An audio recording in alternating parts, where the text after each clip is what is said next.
ایک چھوٹے سے گاؤں میں احمد نام کا ایک غریب لڑکا رہتا تھا۔ اس کے والد ایک مزدور تھے اور بڑے مشکل سے گھر کا خرچہ چلاتے تھے۔ احمد بہت ایماندار اور نیک دل تھا۔ وہ ہمیشہ سچ بولتا تھا، چاہے اس کے لیے اسے نقصان ہی کیوں نہ اٹھانا پڑے۔ ایک دن احمد کو راستے میں ایک پرس ملا۔ اس میں بہت سارے پیسے اور کچھ اہم کاغذات تھے۔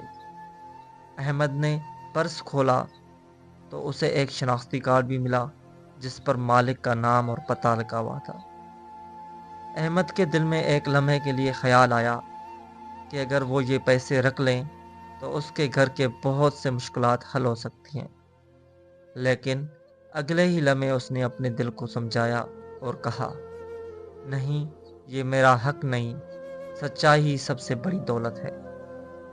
وہ فوراً اس پتے پر گیا اور دروازہ کھٹکھٹایا۔ ایک بوڑھا شخص باہر آیا۔ احمد نے ادب سے کہا، بابا جی، کیا یہ آپ کا پرس ہے؟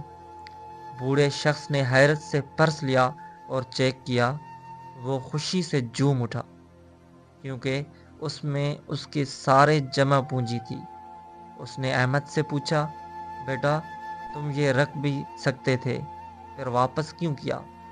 احمد نے مسکرا کر جواب دیا، کیونکہ میرے والد نے مجھے سکھایا ہے کہ سچائی اور ایمانداری کبھی ضائع نہیں جاتی۔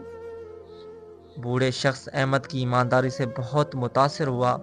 اس نے احمد کو انعام دینا چاہا، لیکن احمد نے انکار کر دیا۔ یہ دیکھ کر بوڑھے شخص نے احمد کے والد کو ایک اچھی نوکری دلوا دی اور احمد کی تعلیم کا خرچہ بھی اٹھانے کا وعدہ کیا۔ اس دن احمد کو یقین ہو گیا کہ سچائی کا راستہ مشکل ضرور ہوتا ہے، لیکن آخر کار وہی کامیابی کی طرف لے جاتا ہے۔